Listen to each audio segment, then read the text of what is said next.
2 officers had done this before. Stop a black woman in a quiet neighborhood.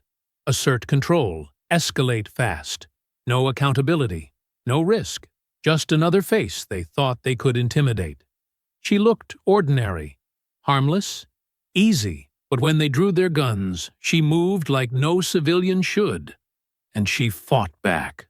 In seconds, everything changed. What they didn't know was that she wasn't just anyone. She was Delta Force. They thought she'd break. They thought she'd bleed. They thought she'd be easy. They were dead wrong. And now, the truth is coming for all of them. Before we go any further, comment where in the world you are watching from and make sure to subscribe, because tomorrow's story is one you don't want to miss.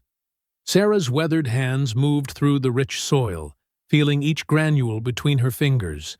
The late afternoon sun warmed her back as she worked in her modest backyard garden. The familiar scent of earth and growing things bringing a peace she'd fought hard to find. Her small plot of land, tucked behind a simple 2-story house in a quiet black neighborhood, had become her sanctuary. She carefully placed another tomato seedling into the ground, remembering how her grandmother had taught her the proper depth for planting. "Not too deep now, baby," she could still hear the old woman saying. "Plants are like people. They need just the right foundation to grow strong." The memory brought a slight smile to her face as she patted the soil around the delicate stem. Her garden wasn't much, just a few raised beds with vegetables and herbs, and some flowering plants that attracted butterflies. But it was hers. Every plant represented another day of choosing peace over violence, of trading weapons for garden tools. Mrs. Johnson, her elderly neighbor, called over the fence. "Those tomatoes coming along, Sarah?"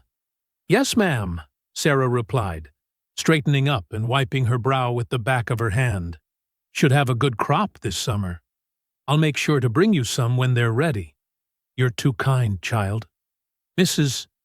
Johnson paused, then added, "It does my heart good to see you out here every day. Reminds me of how this neighborhood used to be. Everyone with their victory gardens, sharing what they grew." Sarah nodded, understanding the deeper meaning in the old woman's words. Their neighborhood had changed over the years, but it still held on to its sense of community. People looked out for each other here, something Sarah had come to value more than she ever expected. She turned back to her work, moving on to check the cucumber vines climbing their trellises.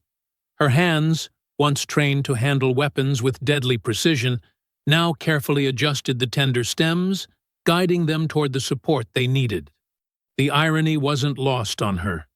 How these same hands that had taken lives in far-off places now nurtured life in this small patch of earth. A gentle breeze rustled through the leaves of the old oak tree that shaded part of her yard. Sarah closed her eyes for a moment, letting the sound wash over her. It was nothing like the whip of helicopter blades or the whistle of incoming fire, sounds that still sometimes invaded her dreams. Here, there were only bird songs, distant lawn mowers, and children playing somewhere down the street.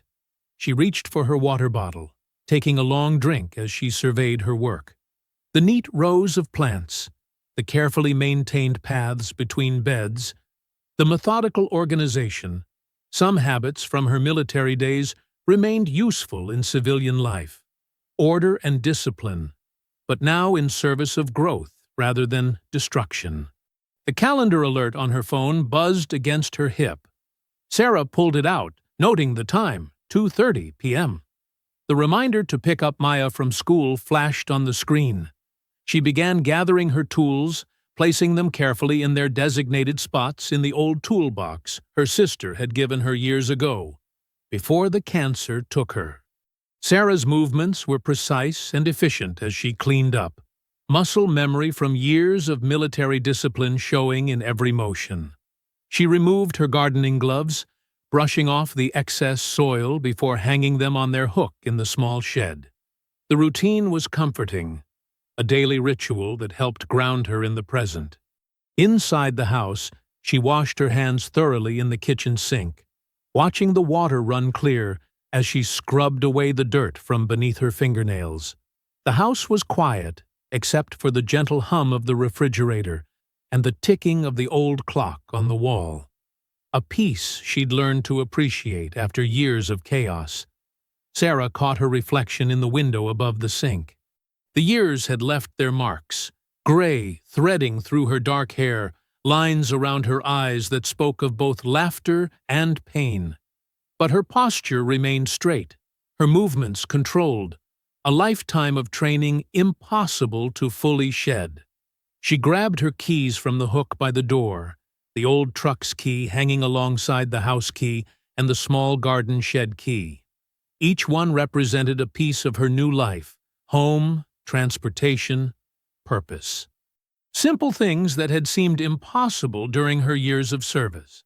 The screen door creaked slightly as she stepped onto the front porch. Sarah made a mental note to oil the hinges later. Her old pickup truck sat in the driveway, its faded blue paint honest about its age but still reliable, like its owner. She'd chosen it specifically because it was ordinary, forgettable, a far cry from the tactical vehicles of her past. She walked down the porch steps, keys jingling softly in her hand. The neighborhood was quiet at this hour, most people still at work or school. A few houses down, Mr. Washington was watering his lawn, and he raised a hand in greeting. Sarah returned the wave, appreciating the simple normalcy of the moment. The truck's door opened with a familiar groan as Sarah climbed in, settling into the worn seat. She'd need to pick up Maya from the high school. Then maybe they'd stop at the grocery store on the way home. Normal plans for a normal day. She turned the key in the ignition, the engine rumbling to life with its characteristic throaty purr. Sarah pulled up to the high school just as students began streaming out of the building. She spotted Maya immediately, her niece's bright yellow backpack standing out in the crowd.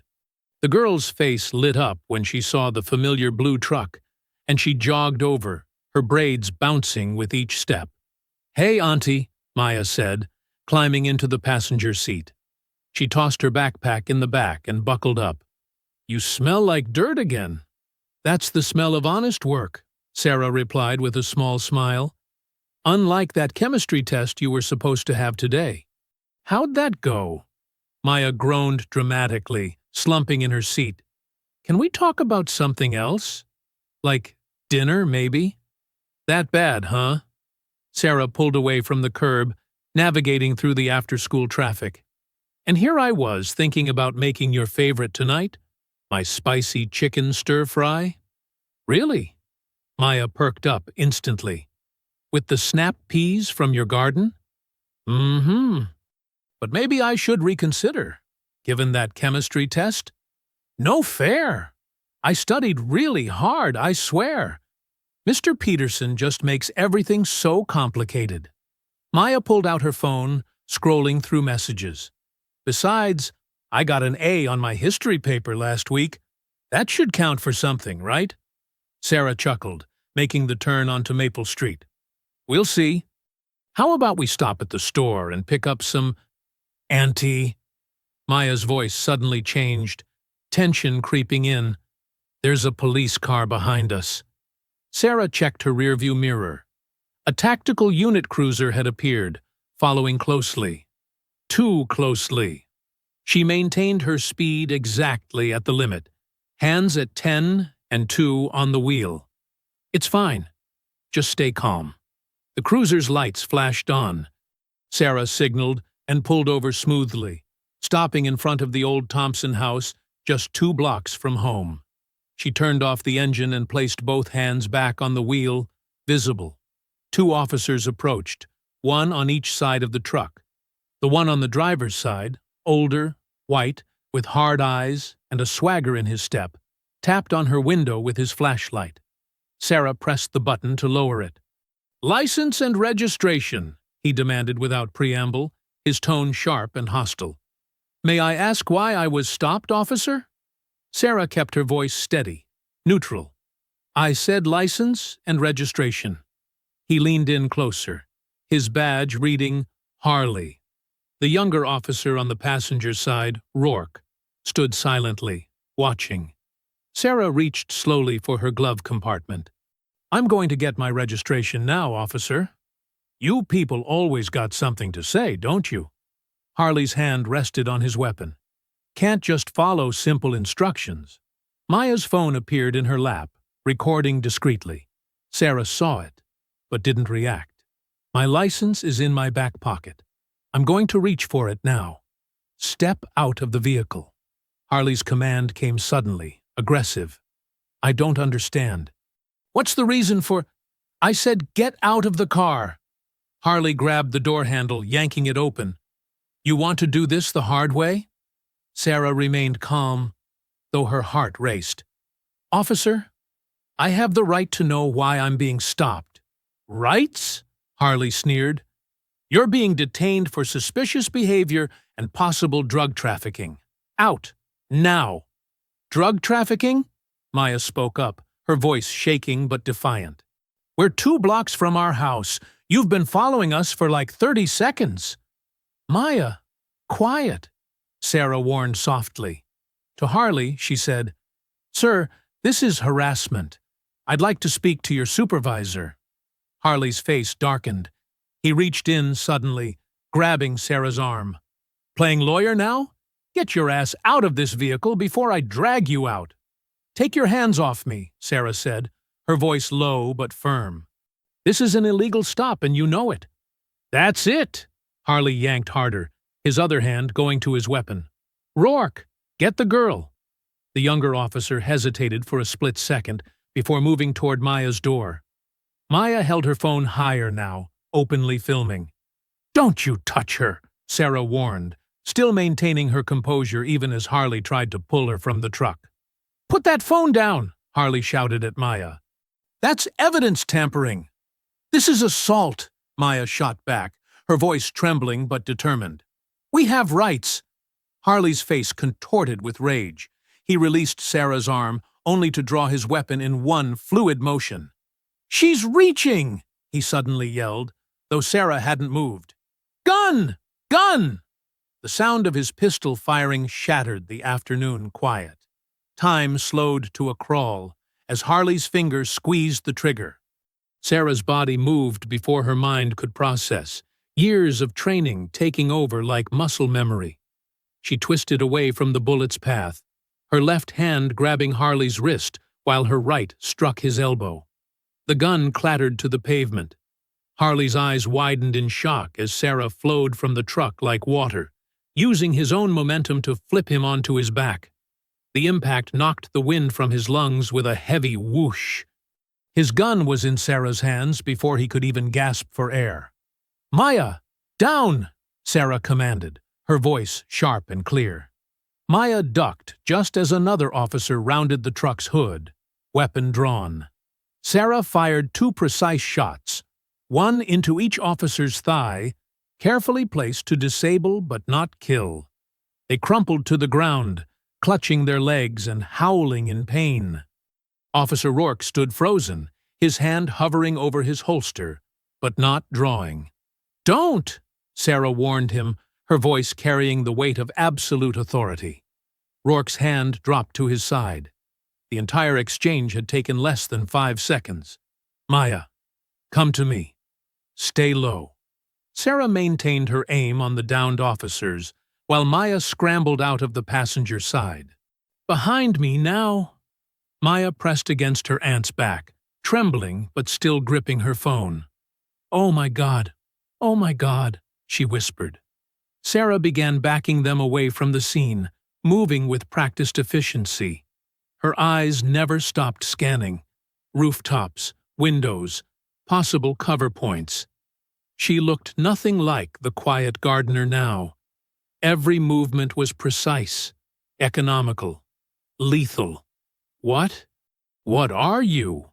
Rourke stammered, staring at her with a mixture of fear and awe. Sarah didn't answer. She guided Maya behind a parked car, still covering their retreat. Neighbors were beginning to peer out of windows and doorways, drawn by the gunshots.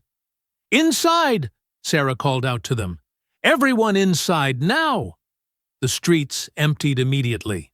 Harley pushed himself to his knees, blood trickling from where his head had hit the pavement. "Officer down!" he screamed into his radio, voice raw with rage and humiliation. "Shots fired! Suspect is armed and dangerous!" Sarah heard sirens in the distance. They had maybe 2 minutes before backup arrived. She spotted Mrs. Johnson's gate slightly ajar, 3 houses down. The old woman always left it unlocked for her afternoon walks. "Maya, when I say run, you go straight through Mrs. Johnson's yard and take the back alley. Don't stop until you reach Reverend Wicks's house. Understand?" Maya nodded, her whole body shaking but her jaw set with determination. "You're not getting away with this," Harley snarled, trying to stand but wobbling unsteadily. "You're dead. You hear me? Dead." "Officer Rourke," Sarah called out, ignoring Harley completely. "You saw what really happened here. Remember that." Rourke swallowed hard, looking between Sarah and his raging superior officer. Something shifted in his eyes. Recognition, perhaps, of the choice now laid before him. "Run," Sarah whispered to Maya. They sprinted in perfect sync, Sarah keeping her body between Maya and the officers until they reached the gate. They slipped through just as the first backup units screamed around the corner. Harley grabbed his radio again, face purple with fury. "All units! Armed suspect fleeing on foot. Black female, mid-50s, military training. She ambushed us during a routine stop. Attempted murder of police officers. Shoot on sight. I repeat, shoot on sight." Officer Rourke watched his superior continue shouting into the radio, embellishing the story with each passing second. The truth of what he'd witnessed burned in his mind. An innocent woman defending herself and her niece from an unprovoked attack. But Harley was already crafting the official narrative, and Rourke knew speaking up now would mean the end of his career, or worse. "She had a weapon stashed!" Harley was yelling now, pacing despite his dizziness. "Planned the whole thing! Tried to execute me point blank." His hands shook as he touched the back of his head, fingers coming away, bloody. The injury seemed to fuel his rage even further. More units arrived, officers spilling out with rifles and tactical gear. Harley pointed them toward different search routes, his voice getting louder and more frenzied with each order. "Find her. I want every street, every alley, every goddamn doghouse checked. That terrorist doesn't leave this neighborhood alive!" Rourke stood rooted to the spot, still staring at the empty gateway where Sarah and Maya had disappeared. He'd never seen anyone move like that, with such precise, controlled violence, like a force of nature contained in human form. The memory of her eyes in that moment haunted him. Clear, focused, utterly without fear. He looked down at the 2 wounded officers being loaded into ambulances, their injuries painful, but expertly placed to avoid any major arteries. She could have killed them all easily. Instead, she'd shown restraint, even while defending herself. "Rourke!" Harley's shout snapped him back to attention. "Stop standing there like an idiot! You're with me. We're going hunting." As Harley stormed off to coordinate the search, Rourke touched the body camera on his chest, wondering if it had captured the truth, and what that truth might cost him. Sarah and Maya huddled in the dim light of Reverend Wicks's church basement. The old stone walls muffled the sound of sirens wailing through the neighborhood streets above. Maya sat on a worn couch, still shaking, while Sarah stood at the tiny window checking for movement. Reverend Wicks descended the wooden stairs with 3 steaming cups of tea. "Police are going door to door," he reported quietly. "But they won't come here without a warrant. Church sanctuary still means something in this community." "Thank you, Reverend," Sarah said, accepting a cup but not drinking. Her posture remained rigid, alert. Maya wrapped her hands around the warm mug, staring at her aunt. The quiet gardener who grew tomatoes and read mystery novels had transformed into someone else entirely, someone dangerous and skilled. The image of Sarah disarming Officer Harley played over and over in her mind. "Who are you?" Maya finally asked, her voice barely above a whisper. "Really?" Sarah turned from the window, shoulders heavy with the weight of secrets long buried. She met Maya's eyes, seeing fear mixed with confusion and awe. "I'm still your aunt," Sarah said softly. "That hasn't changed." "But what I saw?" Maya set down her tea. "That wasn't just self-defense. That was military, special forces or something." Reverend Wicks settled into an old armchair, his presence steady and calming. "Perhaps it's time for truth, Sarah. The girl's seen too much to keep hiding." Sarah sighed deeply, then pulled up a wooden chair across from Maya. "I served 20 years in the Army, but not in any unit you'd find in regular records." "Delta Force," Maya said, making Sarah's eyebrows rise slightly. "I'm not stupid, Aunt Sarah. The way you moved, how you shot those officers to wound but not kill, that's elite training." A ghost of a smile crossed Sarah's face. "You always were too smart for your own good." Maya pulled out her phone, fingers flying across the screen. "And I've been doing some digging while we've been down here. There's not much about you in regular military databases, but—" She turned the phone to show Sarah. "I found some encrypted files. Had to use a few tricks to crack them." Sarah's face darkened as she saw the heavily redacted document. One word stood out clearly. "Reaper." "Your call sign?" Maya asked. Sarah nodded slowly. "I led a special operations unit, counterterrorism, hostage rescue, classified missions in places that officially didn't exist." She rubbed her hands together, as if trying to wash away old stains. "I thought I'd left that life behind." "Why didn't you ever tell me?" "To protect you. The things I did. The things I saw." Sarah's voice caught. "When your mother died, I promised to give you a normal life. No violence, no looking over your shoulder." Maya scrolled through more documents on her phone. "These mission reports, most are blacked out, but the dates, the locations—" Her eyes widened. "You were there during the embassy crisis in Sudan, and the terrorist cell takedown in Yemen." "Maya," Sarah warned, "some things are better left buried." "But you're a hero," Maya protested. "You saved people." Sarah's face hardened. "I was a weapon, pointed at whatever target they chose. Sometimes the lines between right and wrong got very blurry." She leaned forward, taking Maya's hands. "That's why I chose peace. Why I started growing things instead of destroying them." Reverend Wicks cleared his throat. "The Lord works in mysterious ways, Sarah. Perhaps your skills were preserved for just such a moment as this." "I won't go back to being that person," Sarah said firmly. "Those officers tried to kill you," Maya reminded her. "We have it on video. They're still out there, hunting you, lying about what happened." Sarah stood and paced the small room. "I know, but violence only leads to more violence. There has to be another way." "There is," Maya said, holding up her phone again. "The truth.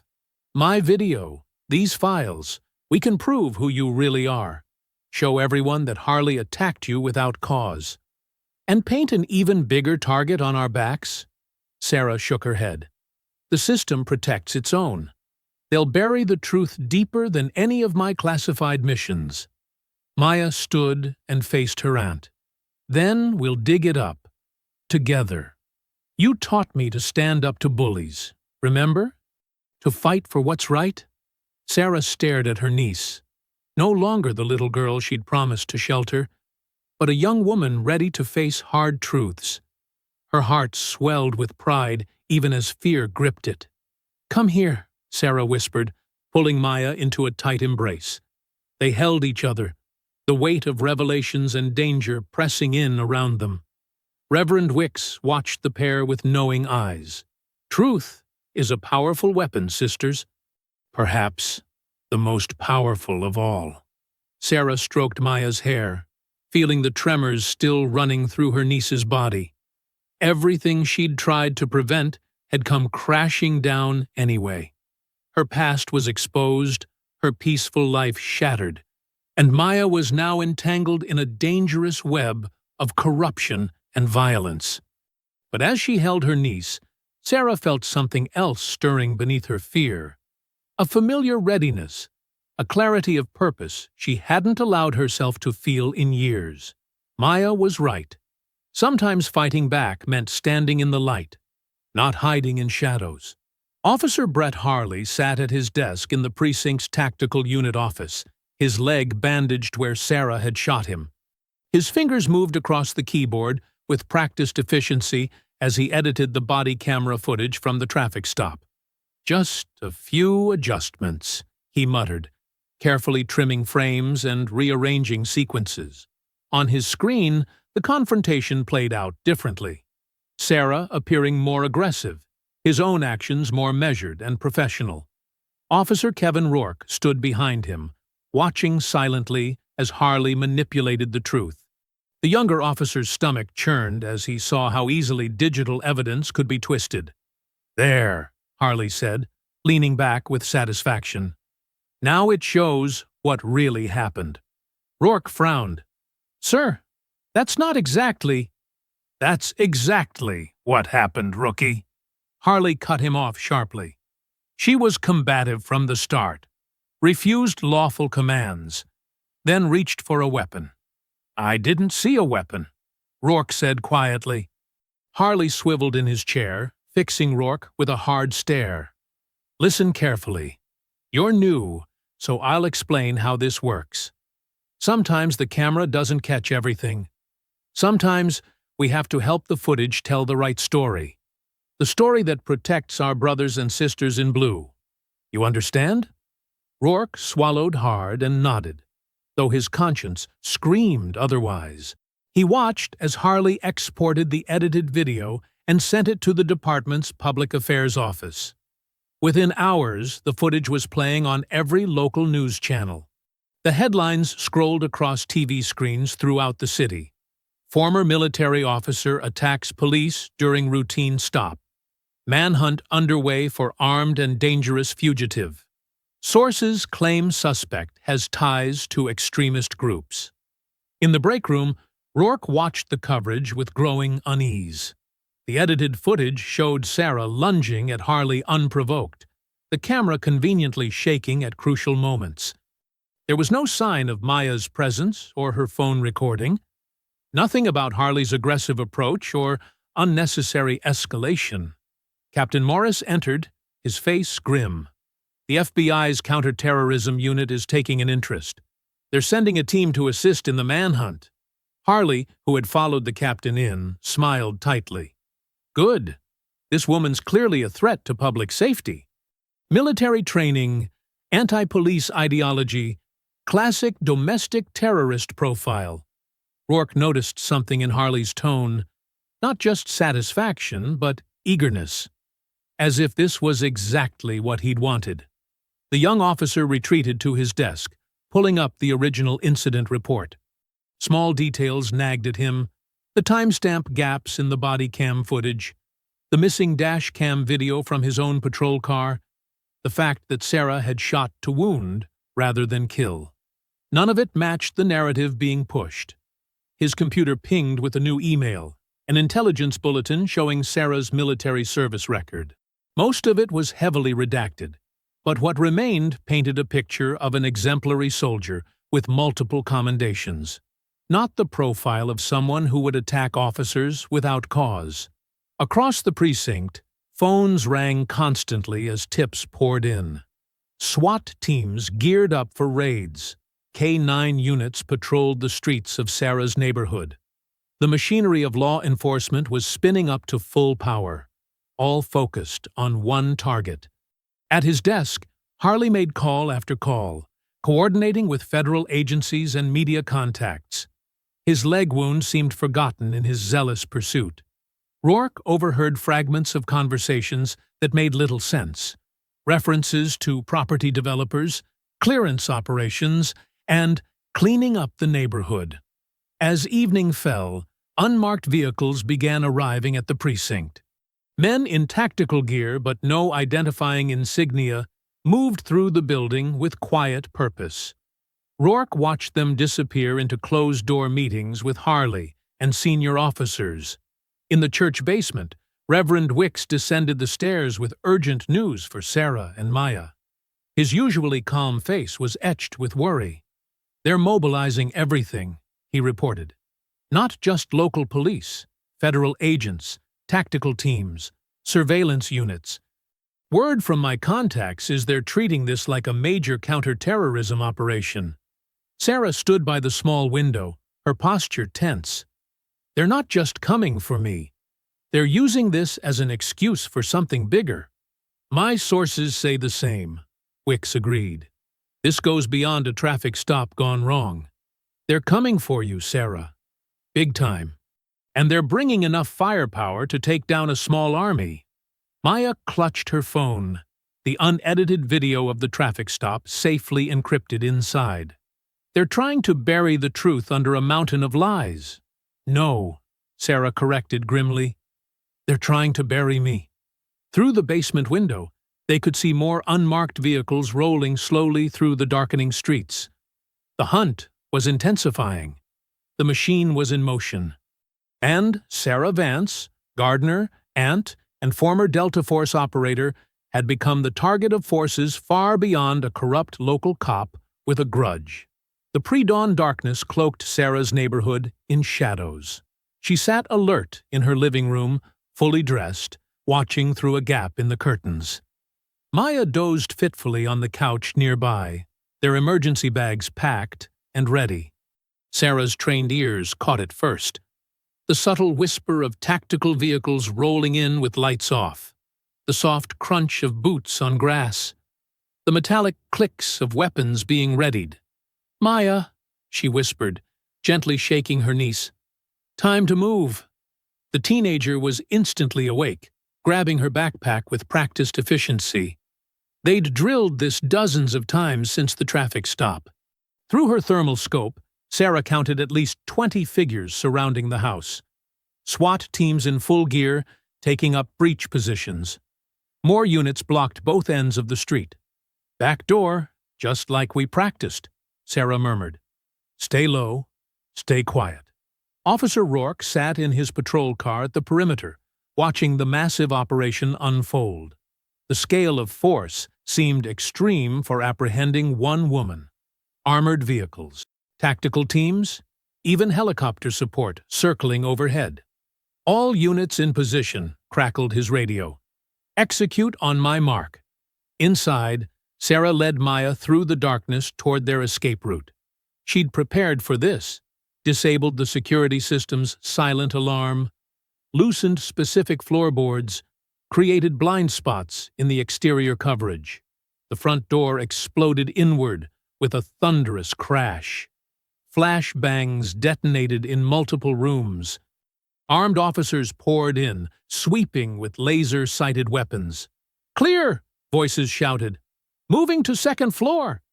But Sarah and Maya were already slipping through a narrow gap between houses, using the neighbors' dense shrubbery as cover. Sarah had mapped every shadow, every concealed path in the area. Rourke watched the raid team systematically tear through Sarah's home.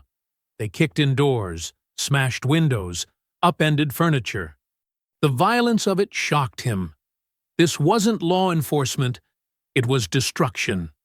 "Target's not here," someone shouted over the radio. "Check the basement." More crashes, more splintering wood, more shouts of frustration. Through his windshield, Rourke noticed movement, a shadow passing between houses 2 doors down. He squinted, but said nothing into his radio. His hand hesitated over the transmit button. Sarah guided Maya through the darkness with hand signals she'd taught her. "Stop. Wait. Move now." The teenager followed perfectly, her footsteps silent on the damp grass. They reached the back alley just as searchlights began sweeping the yard. Sarah pulled Maya behind a rusted dumpster seconds before a tactical team rushed past. "Spread out," a commander ordered. "They have to be close." Rourke stepped out of his car, watching the organized chaos unfold. Neighbors emerged onto porches, filming with phones. Children cried behind hastily closed curtains. An elderly woman in a nightgown stood trembling as armed men searched her garden. "This isn't right," he muttered. "What was that, rookie?" Harley appeared beside him, tactical vest strapped over his bandaged leg. "Nothing, sir." Rourke looked away. Sarah and Maya reached their first waypoint, an abandoned garage 3 blocks away. Inside, Sarah retrieved a hidden bag containing new clothes, cash, and burner phones. They changed quickly, while police sirens wailed in the distance. "Where are we going?" Maya whispered, pulling on a dark hoodie. "To see an old friend," Sarah replied. "Someone who knows how to stay off the grid." Across town, Malcolm Rhodes sat at his bank of computer monitors, watching the raid unfold through hacked security cameras. His fingers flew across keyboards, erasing digital traces, planting false trails, keeping his old colleague's escape route clear. The sun was rising as Sarah and Maya approached Malcolm's safe house, a nondescript ranch home surrounded by overgrown vegetation and signal jamming equipment disguised as garden ornaments. "Remember," Sarah told Maya, "Malcolm's paranoid but brilliant. Don't touch anything electronic without asking first."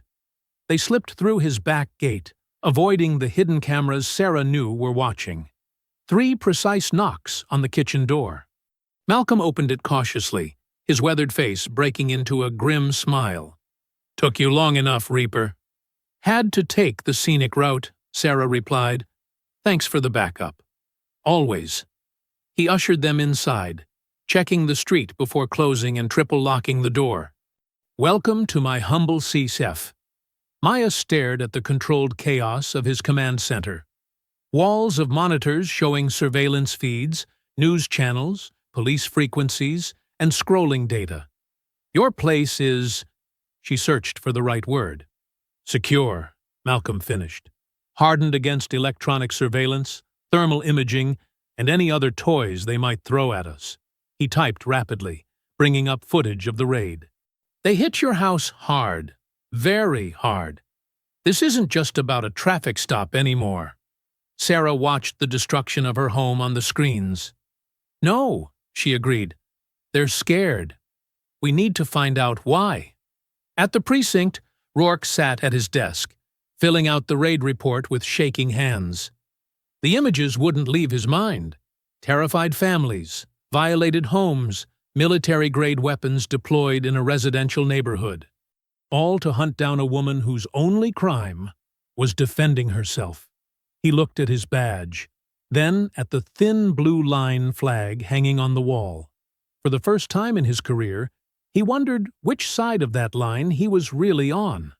Malcolm's fingers danced across multiple keyboards, his eyes darting between screens filled with encrypted data. The soft blue glow of the monitors lit up his weathered face as he worked to crack Harley's digital trail. "These files are police-grade encrypted," he muttered, taking a sip of cold coffee. "But they made one mistake. They used the department's standard protocols." Sarah stood behind him, watching strings of code scroll past. "Can you break it?" "Already have." Malcolm pulled up a series of documents, property records, and email chains. "Look at this. Harley's tactical unit has been conducting targeted raids on specific properties for the past 18 months. Maya leaned in, her quick eyes scanning the data. "All in predominantly black neighborhoods?" "Bingo!" Malcolm highlighted several addresses. Every raid resulted in arrests, property seizures, or voluntary evictions. And guess who bought up those properties within weeks? Sarah's jaw tightened. "Developer companies." "Shell corporations," Malcolm corrected, pulling up more records. "All leading back to Cityview Development Group.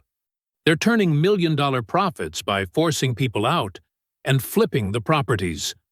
Maya pulled out her laptop, fingers flying across the keys.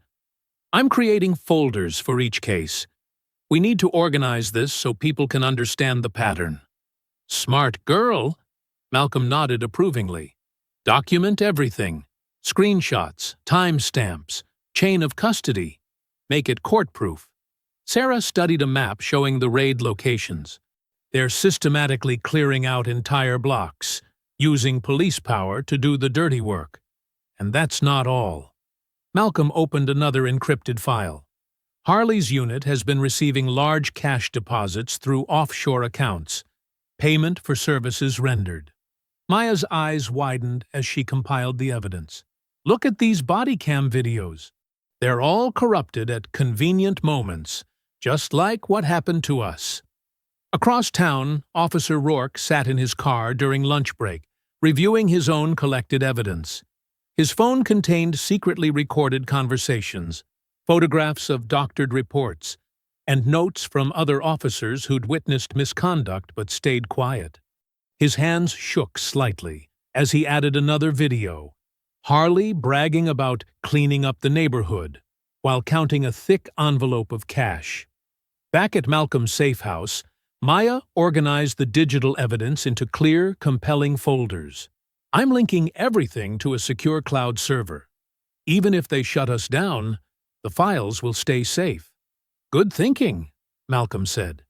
But they'll try to discredit it all as fake news or hacked data. That's why we need live witnesses, Sarah added. People speaking their truth in public. Maya pulled up the city's website. There's a city council meeting next week. It's being broadcast live on local TV and streamed online. Malcolm checked the details. Perfect timing. The mayor's pushing a major redevelopment initiative. All the key players will be there, including Harley, Sarah noted. He always provides security at these meetings. Maya created a presentation, combining data with human stories. I'm adding testimonials from families who were forced out. Photos of their homes before and after. The money trail showing who profited. We'll need backup plans, Malcolm warned, setting up redundant systems. They'll try to shut down the stream, cut the power, anything to stop the truth from getting out. Already on it. Maya held up multiple flash drives. I've got copies ready to distribute to every news outlet in the city. Plus, backup livestream links through private servers. Sarah watched her niece work, pride mixing with concern. You understand this is dangerous, right? These people have already shown what they're willing to do. Maya met her aunt's eyes. I understand. But staying quiet is more dangerous. They're destroying our community, Aunt Sarah. Someone has to stand up. Malcolm's security system beeped, showing Officer Rourke's patrol car driving past, for the third time that hour. We've got company, Malcolm announced, switching to external cameras. Wait, Maya said, squinting at the screen. I recognize him. He was at the traffic stop, the quiet one who didn't shoot. Sarah studied the officer's face. He's been investigating too. Look at his body language. He's conflicted, watching, thinking. Could be useful, Malcolm mused. A cop's testimony would add serious weight. Maya pulled up Rourke's personnel file. Clean record, no excessive force complaints. New to the force. Not corrupted yet, Sarah said softly. Maybe still remembers why he became a cop. They spent hours refining their plan. Malcolm secured the technical details, backup power, multiple broadcast channels, untraceable internet connections. Maya polished the presentation, making complex data clear and compelling. Sarah worked on escape routes and contingency plans. The council meeting is at 7 p.m. next Thursday, Maya confirmed, marking it on their secure calendar. Public comment section starts after the mayor's development presentation. Perfect, Malcolm said. They'll be trapped in their own spotlight. Sarah checked her watch. 1 week to prepare, to get everything and everyone in position. Maya saved their final files, her face set with determination. 1 week to get ready to tell the truth. Officer Kevin Rourke parked his patrol car in the empty church lot, far from street lights. His hands gripped the steering wheel as he watched Maya approach through the shadows. She moved cautiously, phone ready to record. "I came alone," Rourke said quietly as she reached his window. "No wires, no backup." Maya kept her distance. "Why should I trust you?" "Because I can't sleep anymore." Rourke's voice cracked. "Every night I see your aunt's face when Harley pulled that trigger. For no reason. No reason at all. You stood there and did nothing," Maya said, anger edging her words. "I know." Rourke's shoulders slumped. "That's why I'm here now. I've been gathering evidence, recordings, photos, documentation of every illegal raid and cover-up. I want to testify." From the darkness, Sarah emerged silently. Rourke jumped, not having noticed her presence. "Easy," Sarah said, her voice steady. "If you're really here to help, prove it." Rourke pulled out his phone, hands shaking slightly. "I recorded Harley bragging about the payoffs, about targeting specific houses for the developers. He thinks I'm just a rookie who wants to learn the ropes." He played a video. Harley's voice came through clearly. "These people don't deserve these properties anyway. We're doing the city a favor, cleaning things up, and making good money doing it." Maya studied the video carefully. "This is real. High quality, too." "I've got more," Rourke said. "Much more. Body cam footage they thought they deleted, bank records, names of other officers involved." Sarah's expression remained neutral. "Why now? Why risk your career?" "Because this isn't what I signed up for." Rourke met her gaze. "I wanted to help people, protect communities, not terrorize them for profit." Maya looked at her aunt. "We need his testimony. A cop speaking out will make people listen." "It's also dangerous," Sarah warned. "For all of us." "I know the risks," Rourke insisted. "But someone has to stand up. These aren't just files and cases. They're families, homes, lives being destroyed." Inside Malcolm's safe house, they reviewed Rourke's evidence. Malcolm ran authenticity checks while Maya integrated the new material into their presentation. "Everything checks out," Malcolm confirmed. "His recordings are genuine. Metadata intact." Sarah watched Rourke carefully. "Walk me through exactly what happened that day." "The traffic stop." Rourke took a deep breath. "Harley picked your car specifically. Said we needed to send a message to the neighborhood. When you refused to exit without cause, he got angry. He never intended to let it end peacefully." Maya's fingers paused over her keyboard. "You knew it was wrong. We could see it on your face." "I froze," Rourke admitted. "By the time I realized what was happening, shots were fired. Then I watched a woman protect her niece with military precision while my training partner tried to murder her." Sarah's expression softened slightly. "Sometimes standing up late is better than never standing up at all." They spent hours incorporating Rourke's testimony into their plan. Maya created a powerful sequence, combining his videos with their other evidence. Malcolm established secure communication channels for coordination during the council meeting. "I'll speak during public comment," Rourke said. "Present my badge, my evidence, everything. They can't shut me down without looking guilty." "We'll have multiple cameras streaming," Maya added. "If they cut one feed, 3 more will be live." Sarah studied the council chamber blueprints. "You'll need protection. Harley will have his tactical team there." "I've got other officers who will help," Rourke revealed. "Good cops who are tired of the corruption. They'll be in plain clothes watching our backs." Maya finished the final presentation cut. "This is it. All the evidence, all the testimony, all the truth. Ready to go public. Thursday at 7 p.m., Malcolm confirmed. During the mayor's big redevelopment announcement. Maximum exposure. Across town, in a dimly lit bar, one of Harley's informants slipped onto a bar stool.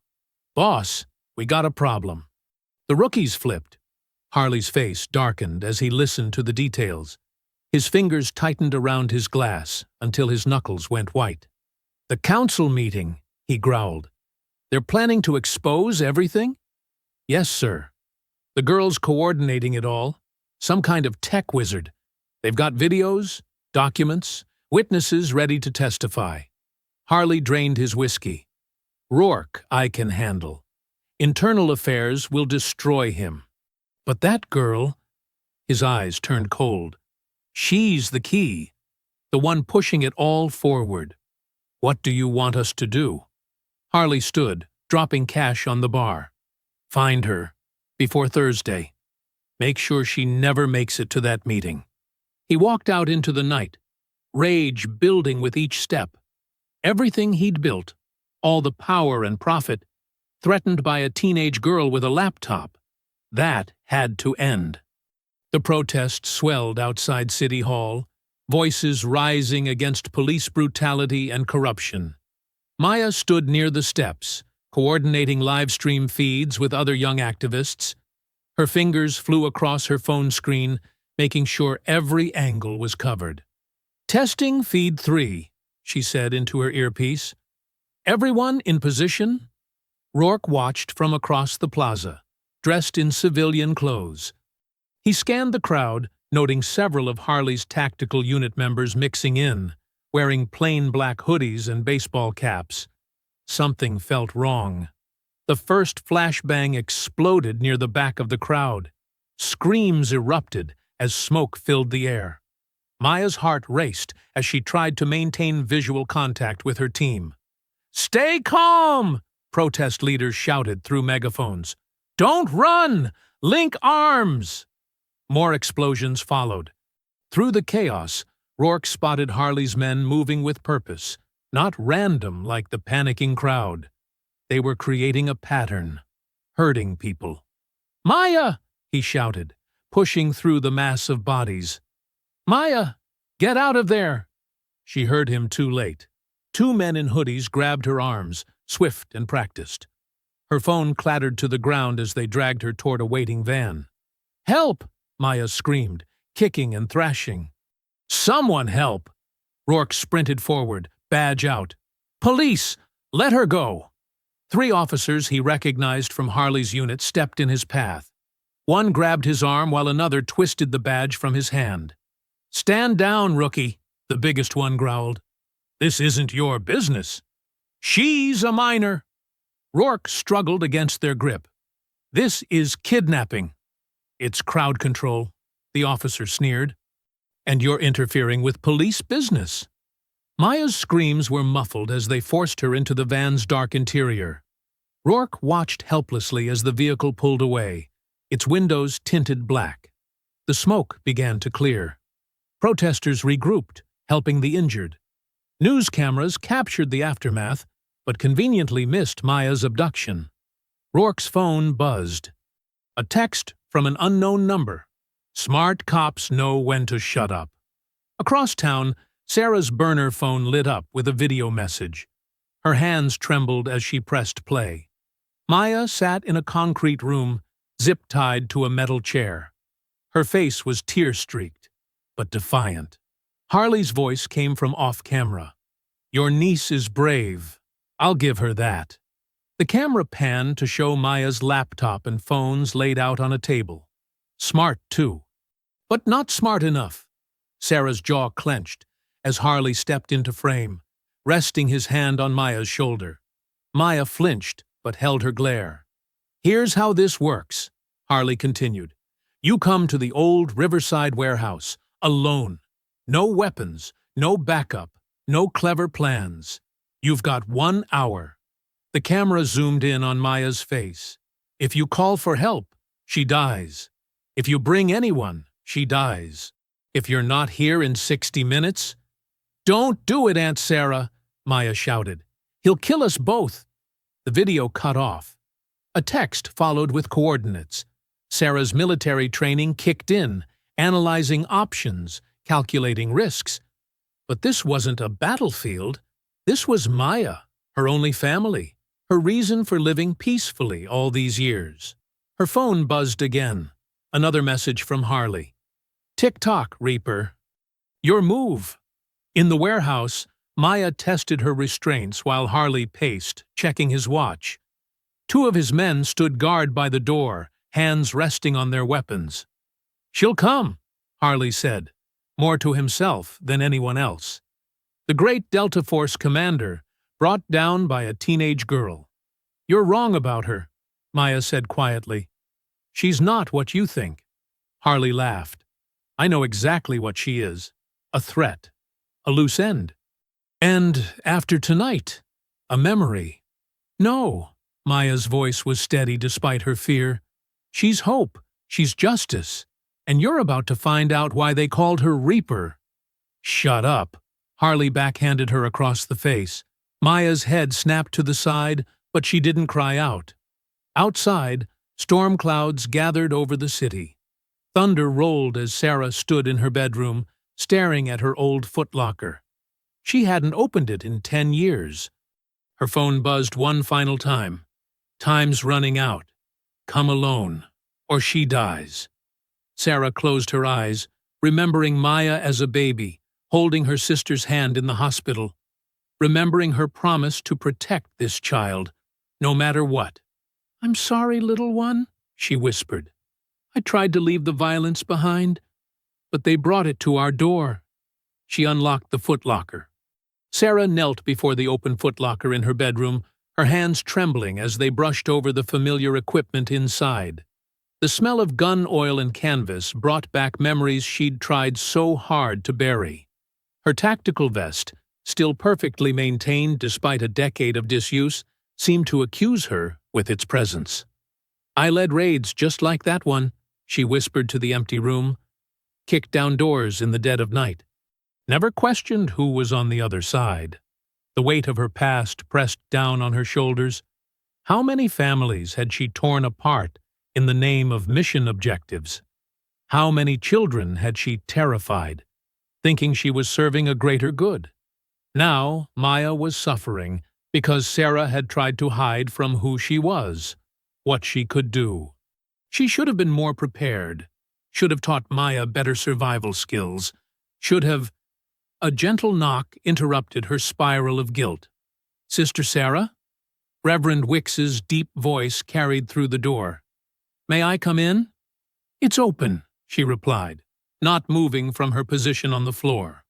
The Reverend entered quietly, his usual commanding presence softened by concern. He took in the scene, the open footlocker, Sarah's haunted expression, the military gear laid out with mechanical precision. "I failed her," Sarah said, her voice rough. "Everything I did to keep her safe, to give her a normal life, I just made her vulnerable." Reverend Wicks settled into the chair by her bed, leaning forward with his elbows on his knees. "You protected her the only way you knew how. With love. Love isn't enough against men like Harley." Sarah picked up a tactical glove, running her thumb over the reinforced knuckles. "I should have stayed sharp. Stayed ready." "Perhaps," the Reverend agreed, surprising her. "But not just for Maya. For all of them." Sarah looked up, questioning. How many other families in this neighborhood live in fear of that next routine traffic stop? He gestured toward the window, where police sirens wailed in the distance. How many mothers lie awake at night, wondering if their children will come home? The rot goes deep, Sister Sarah. Deeper than one corrupt cop. "I can't fix the whole system," Sarah protested. "I'm just trying to save my niece." "You have a gift," Reverend Wicks said firmly. "Skills that could protect more than just Maya. The question is, will you keep hiding from who you are? Or will you use those skills to serve justice?" Sarah stood slowly, her military bearing returning like a second skin. She lifted her tactical vest from the footlocker, its familiar weight settling across her shoulders like destiny. "I swore an oath once," she said, checking the ceramic plates. "To defend against all enemies, foreign and domestic." "Amen," the Reverend nodded. "Some oaths don't expire." Sarah moved with increasing purpose, muscle memory taking over as she geared up. Black tactical pants, combat boots, laced tight and double-knotted, knee and elbow pads, utility belt with specialized pouches. Each piece of equipment carried memories. Midnight insertions into hostile territory, precision strikes against impossible odds, protecting the innocent from those who would harm them. She had been good at it, the best. "They called me Reaper," she told Reverend Wicks as she checked her weapons. "Not because I killed, because I decided who deserved judgment." The Reverend watched her transformation with solemn understanding. "And what judgment does Officer Harley deserve?" Sarah loaded a magazine into her sidearm with a decisive click. "That depends on him. I'm giving him one chance to surrender Maya unharmed. And if he refuses?" She secured her backup weapon in an ankle holster. "Then he learns why they feared the name Reaper." Reverend Wicks stood, placing a heavy hand on her shoulder. "Do what must be done, sister. But remember, this isn't just about vengeance. It's about justice, real justice, not just for Maya, but for every victim of their corruption." Sarah nodded, securing her radio earpiece. "I understand. This ends tonight. Not just Harley, but the whole corrupt system he represents." She faced the mirror, barely recognizing herself. Gone was the peaceful gardener, the quiet aunt. In her place stood a warrior, honed by years of combat and tempered by righteous purpose. "I'll need evidence," she said, checking her tactical watch. "Everything they've done, everyone they've hurt. Can you help get the word out?" "Leave it to me," Reverend Wicks promised. "When the truth comes to light, the whole city will see them for what they are." Sarah pulled on her gloves, flexing her fingers until the leather creaked. Each weapon found its place, each tool secured exactly where muscle memory would find it. She moved like liquid shadow, every motion efficient and deadly. "Maya first," she said, her voice carrying the quiet authority that had once commanded elite soldiers. "Then we burn their whole corrupt house down." The storm outside grew stronger, lightning flashing across her determined face. In the distance, thunder rolled like artillery fire. Sarah, Reaper. Vance was going to war one last time. Not for country or flag, but for justice long denied. Sarah moved like a ghost through the abandoned warehouse district, her boots making no sound on the wet pavement. Rain had turned the night into a maze of shadows and reflections, perfect conditions for someone trained in stealth operations. Her radio crackled softly. "Security cameras on the east side are looped," Rourke whispered. "You've got about 20 minutes before the next shift change." "Copy that," she breathed, barely moving her lips. The young officer had proved his worth, feeding her intel from inside the corrupt system. His help might cost him his badge, but he'd chosen his side. Sarah pressed herself against a brick wall, letting her dark clothing blend with the shadows. 2 guards passed by, their boots splashing through puddles. They were sloppy, talking loudly, weapons held carelessly. Not professionals, just Harley's thugs with badges. She waited until they rounded the corner, then moved. The lock on the side door gave way to her picks in seconds. Inside, the warehouse smelled of rust and mildew. Metal catwalks crisscrossed overhead, and old machinery cast strange shadows in the dim emergency lighting. 3 hostels on the ground floor, Rourke updated. 2 more upstairs. Harley's keeping Maya in the old foreman's office.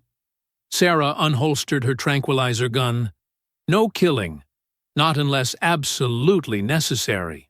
The first guard never saw her coming. She caught him from behind, one hand over his mouth while the dart found his neck. She lowered his unconscious body silently to the floor. The second guard was facing away, checking his phone. Amateur. The dart took him in the shoulder, and he slumped against a support beam without a sound. "Camera B7 is clear," Rourke confirmed. "But hurry. Something's got them nervous." Sarah climbed the metal stairs, her movements fluid and precise. Years of training took over, checking corners, maintaining cover, reading shadows for signs of movement. The third guard posed no challenge, dropping without raising the alarm. A voice echoed from above. "Johnson?" You see anything down there? Sarah pressed herself flat against the wall, controlling her breathing. Footsteps approached the railing. She waited, muscles coiled like springs. The guard leaned over, squinting into the darkness. "Johnson!" Sarah's hand shot up, grabbing his vest. Before he could shout, she pulled him over the railing. They fell together, but she twisted midair, ensuring he took the impact. His breath whooshed out, and a quick strike to the temple put him down. "Last guard's getting suspicious," Rourke warned. "He's heading your way." Sarah melted into the shadows beneath the stairs. The final guard descended cautiously, weapon drawn. He was better trained than the others, checking corners, moving tactically. But Sarah had trained with the best. As he passed her position, she struck. Her arm locked around his throat in a perfect blood choke. He tried to fight back, but she rode his struggles until unconsciousness took him. "Guards neutralized," she whispered into her radio. "Status on Harley?" "Still in the office with Maya. He's—" Rourke hesitated. "He's talking to someone on the phone. Sounds nervous." Sarah climbed back to the second level, moving faster now. The foreman's office stood at the far end of the catwalk, its windows grimy but lit from within. She could make out two figures, one small and seated, the other pacing. Through the glass, she finally saw Maya. Her niece sat handcuffed to a chair, a bruise darkening her cheek, but her eyes were clear and defiant, tracking Harley's movements with cold calculation. Sarah felt a surge of pride. Maya wasn't broken. Harley stalked back and forth, gesturing with his service weapon as he spoke into his phone. "No, you listen. This got too hot. I want extraction now. I don't care about the operation. She's going to—" He spun toward the window, and Sarah ducked below the sill. Her heart pounded, not with fear, but with controlled rage. The bruise on Maya's face. The way Harley waved his gun around. Every instinct screamed to burst in and end him. But Delta training ran deeper than instinct. She took slow breaths, calming her pulse. Emotion was the enemy of precision. She needed to be cold, calculated, like the Reaper they'd named her after. "Sarah," Rourke's voice was urgent in her ear. "Multiple vehicles approaching. Looks like Harley's backup is coming." She checked her watch. The guard shift would change soon. Her window was closing. Through the glass, she could hear Harley's rising panic. "Just get here! She's not like the others. She's military or something. Professional. If she finds us—" "Too late," Sarah whispered, though he couldn't hear her. She positioned herself beside the office door, ready to breach. Maya was alive. Harley was unstable. The endgame was about to begin. She keyed her radio one last time. "Rourke, if this goes bad, make sure the truth gets out. All of it." "It won't go bad," he replied firmly. "You've got this, Commander." Sarah allowed herself a grim smile. Time to show Officer Harley why they called her Reaper. Sarah breached the warehouse with calculated precision. The lock surrendered silently to her handmade picks, tools crafted from memory of 100 covert entries. The heavy metal door opened without a whisper, testament to years of practice making even the clumsiest hardware bend to her will. Inside, darkness cloaked the corridors like a shroud. Sarah's eyes, already adjusted to the night, picked out shapes in the gloom. Stacked crates, abandoned machinery, the ghostly outlines of support pillars. Her boots, specially modified with sound-dampening soles, made no noise on the concrete floor. The first guard never saw her coming. He stood lazily against a wall, checking his phone. Sarah closed the distance in 3 silent steps. Her hand clamped over his mouth, while her other arm snaked around his throat, in a blood choke. He tried to struggle, but she rode his descent to unconsciousness like a dance partner, lowering him gently to avoid any noise. 2 more guards patrolled ahead, their flashlight beams cutting lazy arcs through the darkness. Sarah spotted a wooden broom handle propped against some crates. In one fluid motion, she grabbed it, testing its weight and balance. Perfect. The guards separated slightly. Amateur mistake. Sarah moved like liquid shadow, coming up behind the first one. The broom handle whipped across the back of his knees. As he buckled, she drove the makeshift weapon up into his solar plexus, then across his temple. He dropped without a sound. His partner turned at the muffled impact, but Sarah was already moving. She threw the broom handle like a spear, forcing him to dodge. That split second was all she needed. Her belt, already loosened, came free in her hands. She closed the distance as he fumbled for his weapon, wrapping the leather strap around his wrist and using his own momentum to slam him face first into a metal support beam. One sharp strike to the base of his skull, and he joined his colleagues in unconsciousness. Sarah retrieved her belt, threading it back through her loops with practiced efficiency. 3 down. Moving deeper into the warehouse, she heard voices ahead. Multiple hostiles in what sounded like a break room. She pressed her ear to the door, counting voices. 3 men, talking casually about sports scores. Their guard was down. She found a length of steel rebar nearby, about 2 feet long. It would do. Sarah took a deep breath, centered herself, then burst through the door. The first man barely had time to stand before the rebar caught him across the collarbone. She felt rather than heard the crack. He screamed, but it cut short as she drove her knee into his sternum, sending him crashing through a cheap folding table. The second man was bigger, ex-military by his stance. He came at her with trained strikes, but Sarah was Delta Force. She operated at a different level. She deflected his first punch with the rebar, then dropped it to grab his extended arm. Using his momentum, she threw him into the wall-mounted shelving unit. Metal brackets tore free from concrete as he crashed through, buried under an avalanche of stored supplies. The third man had managed to draw a knife. He slashed at her with wild, desperate strikes. Sarah's lip curled. Poor technique, all aggression and no control. She caught his knife arm mid-swing, twisting it into a joint lock. He howled as tendons strained. Before he could counter, she drove him backward into a fire extinguisher mounted on the wall. The impact knocked it loose. Sarah caught it one-handed and brought it down hard across his temple. He dropped, twitching. Blood trickled from a cut on her cheek, where one lucky strike had connected. She wiped it away, breathing steadily. The fight had lasted less than 30 seconds. A quick scan of the room revealed a security monitor. On the grainy screen, she saw Maya tied to a chair inside what looked like a cage, some kind of storage area converted into a makeshift cell.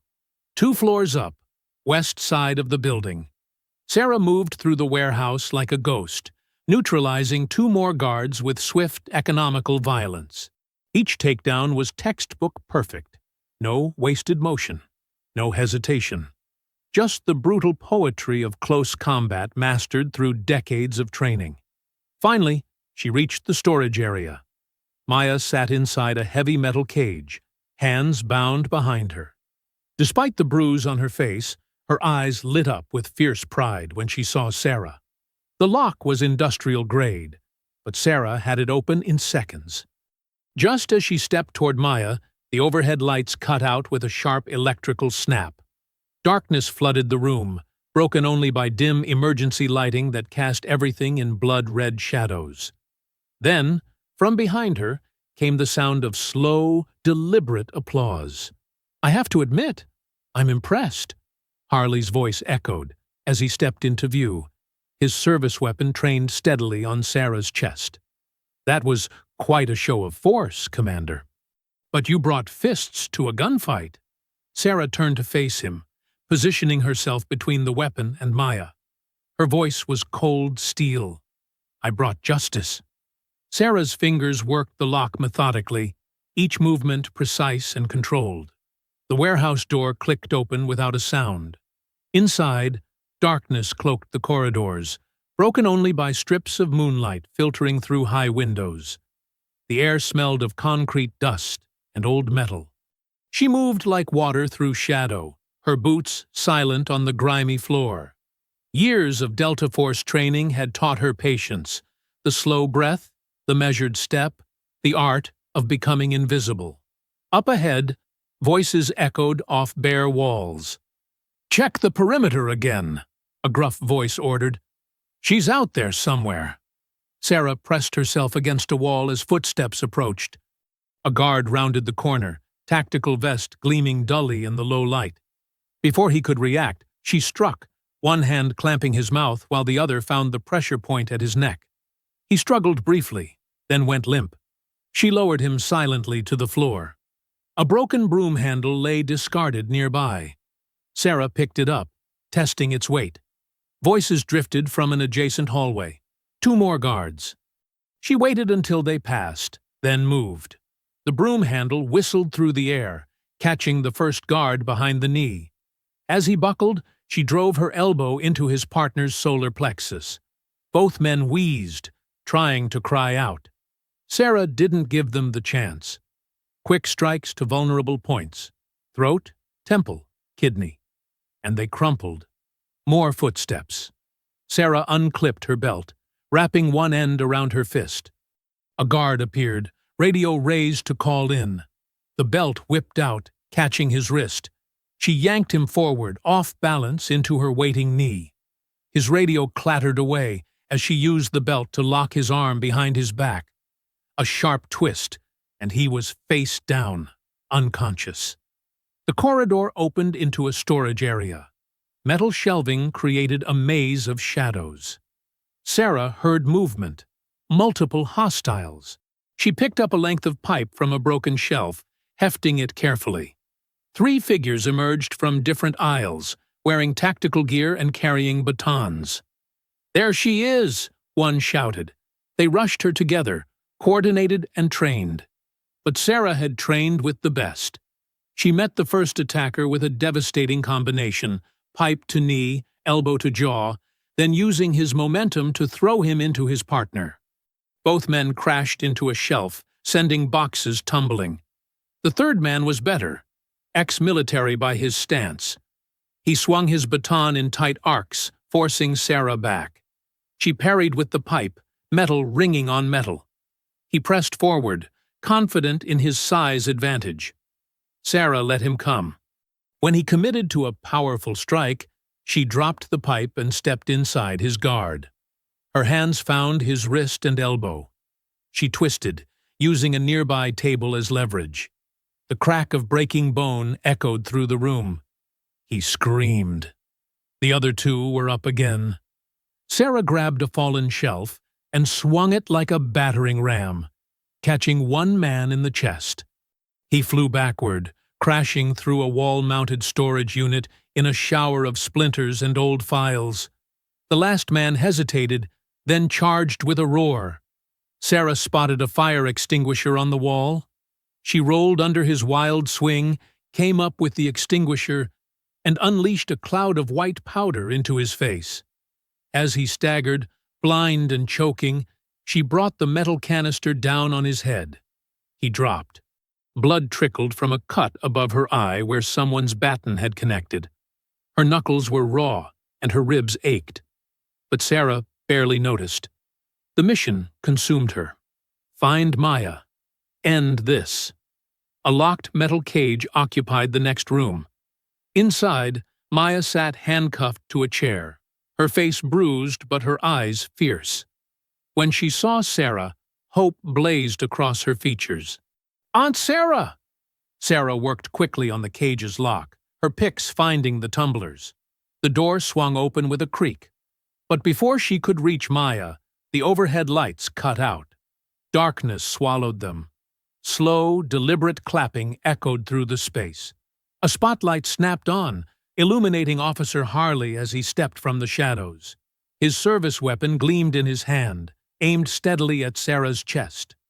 "You brought fists to a gunfight, Commander," he said, smirking. Sarah straightened, blood dripping from her split knuckles. Her voice was steel. I brought justice. The silence stretched like a wire about to snap. Sarah's muscles coiled. Ready. Harley's finger tightened on the trigger. The first shot cracked through the warehouse. Sarah was already moving, rolling behind a stack of wooden crates as bullets splintered wood where she'd stood seconds before. The acrid smell of gunpowder filled the air. "You can't hide forever," Harley taunted, advancing slowly. "I've got the gun, remember?" Sarah's eyes darted around the space, taking in angles and cover points. A wrench lay discarded near her boot. She grabbed it, calculating trajectory.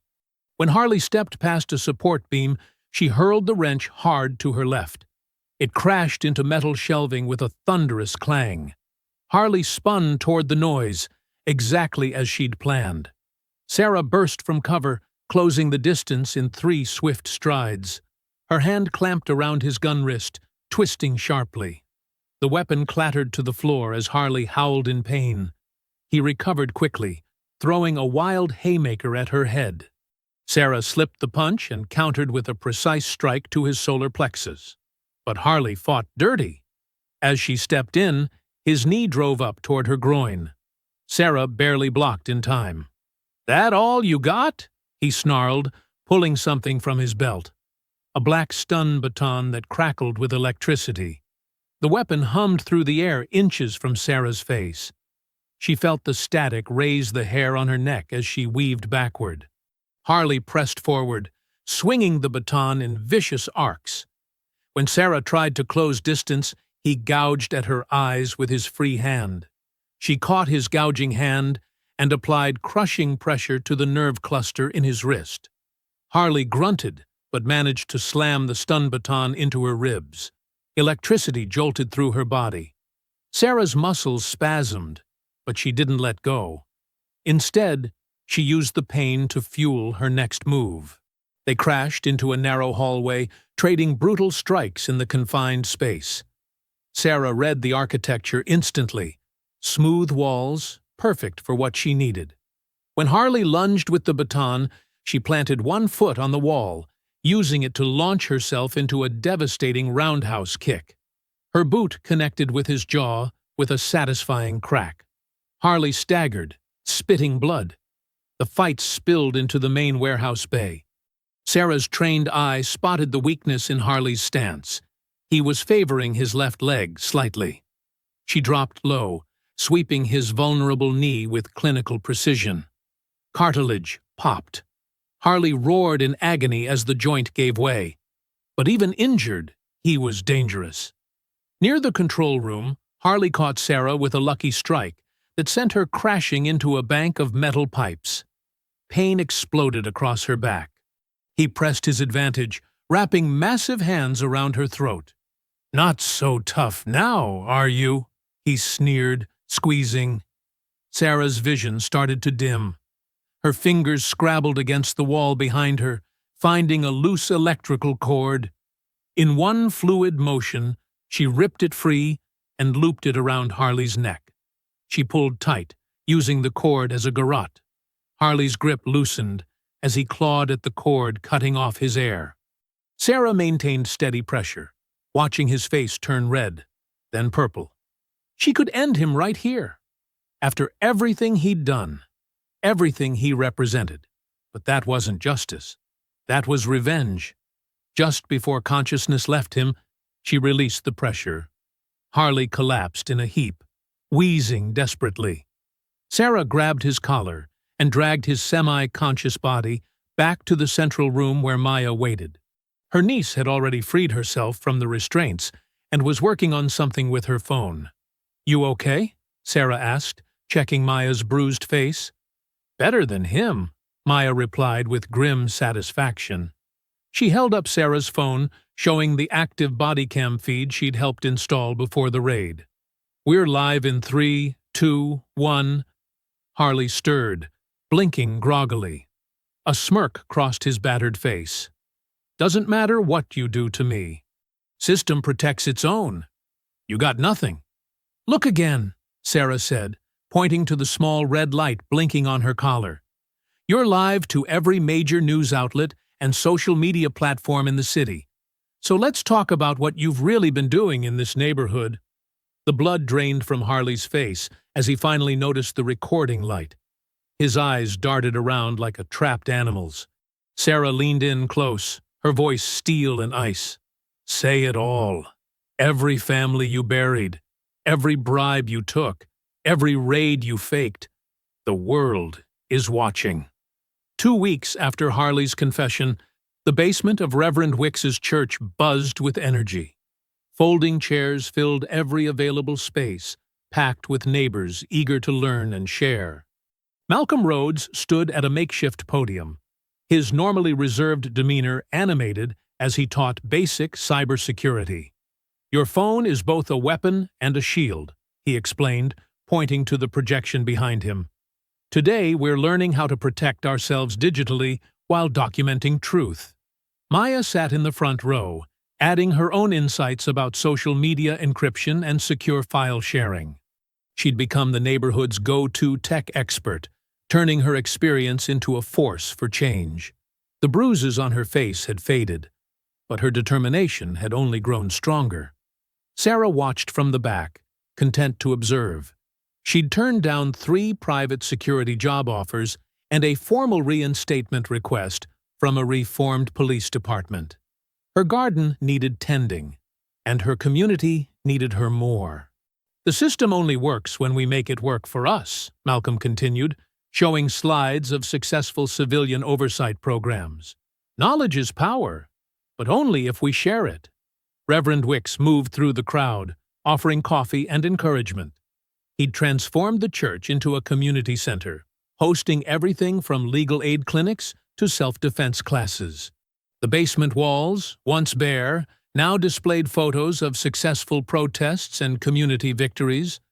Kevin Rourke slipped in through the side door, still looking slightly uncomfortable in civilian clothes. After testifying against Harley and his superiors, he'd been fired.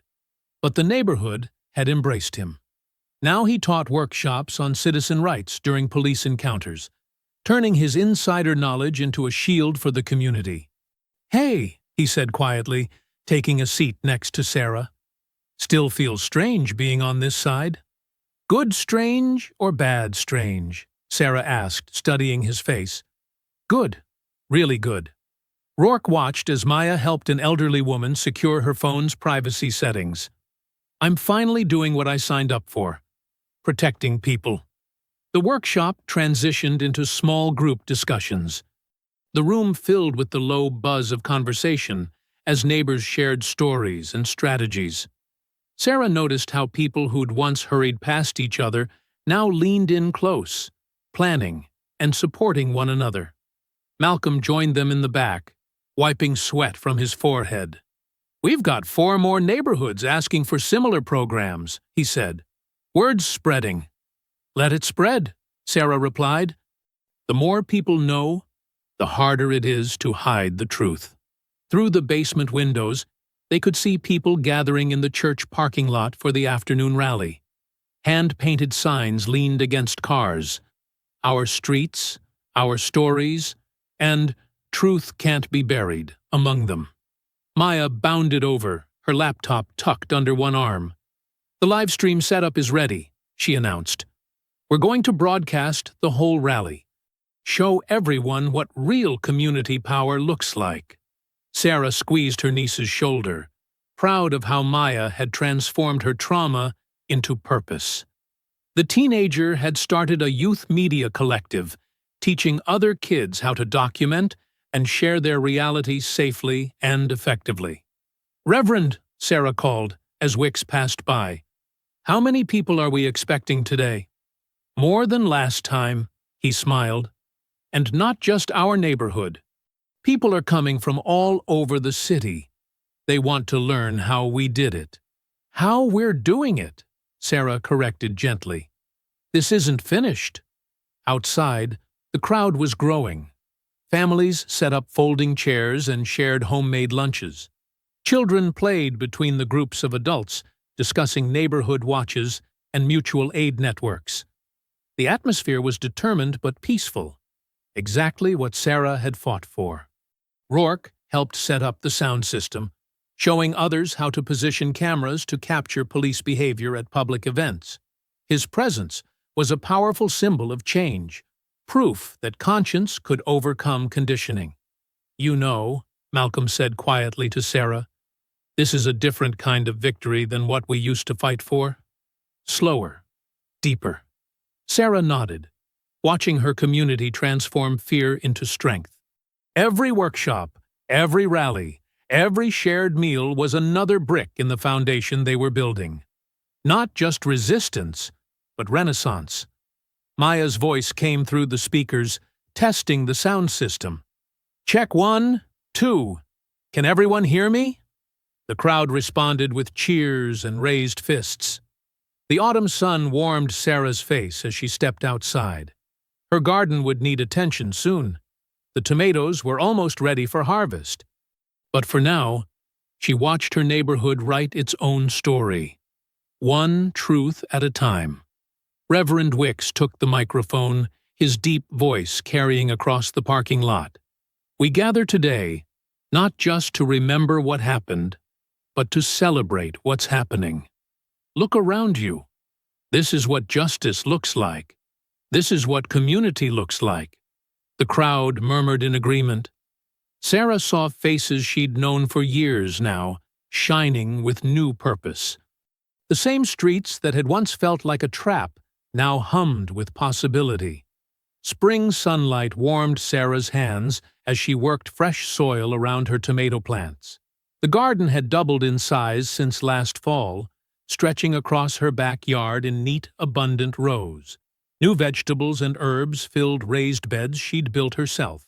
Kale, peppers, basil, and squash reaching toward the sky. Maya's voice drifted over the fence from the community center next door, where she was leading her weekly youth safety meeting.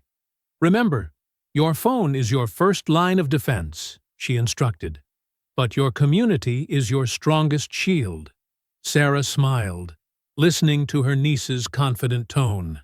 The scared teenager recording a traffic stop had transformed into a powerful young leader. Maya now ran workshops teaching other kids about their rights, safe protest tactics, and how to document police interactions. Her program had spread to 3 other neighborhoods.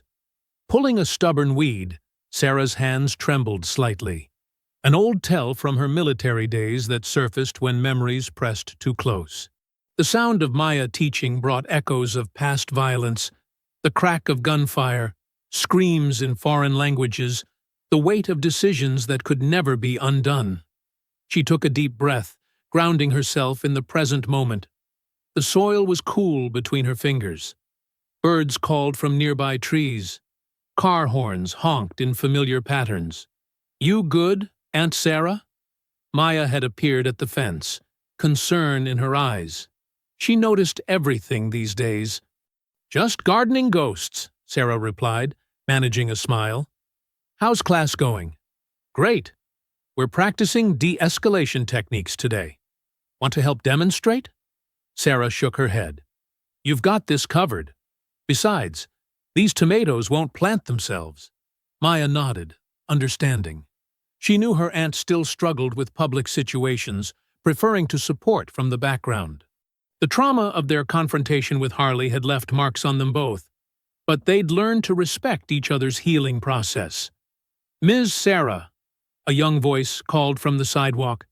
It was Diane, one of Maya's students, carrying a bag of fresh vegetables. "Mom sent these from our garden.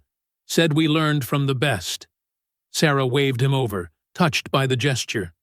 When she'd first started teaching neighbors about growing food, only a few had shown interest.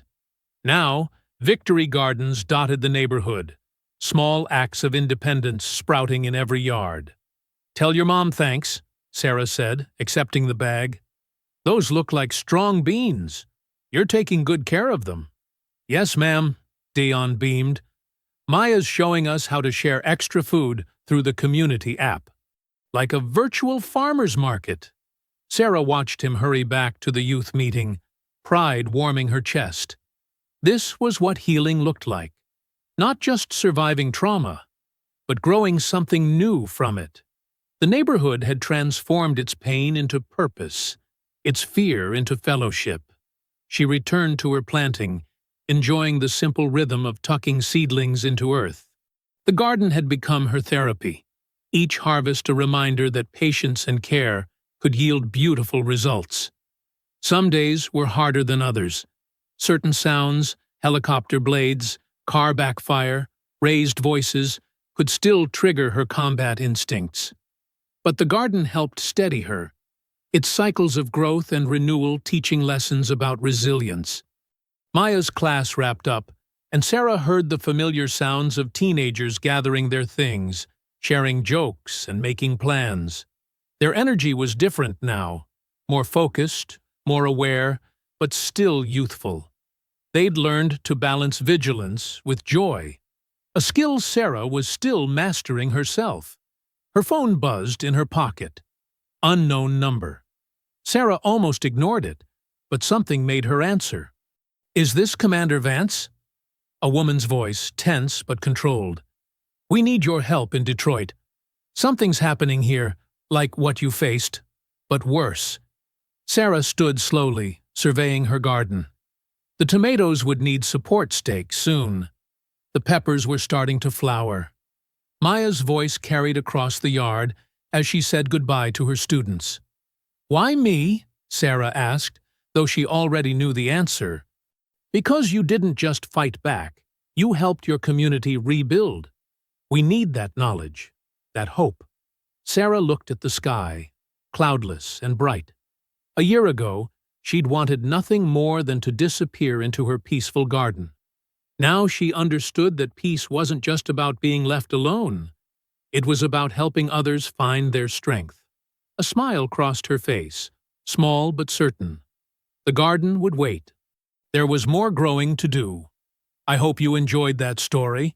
Please share it with your friends and subscribe so that you do not miss out on the next one. In the meantime, I have handpicked 2 stories for you that I think you will enjoy. Have a great day.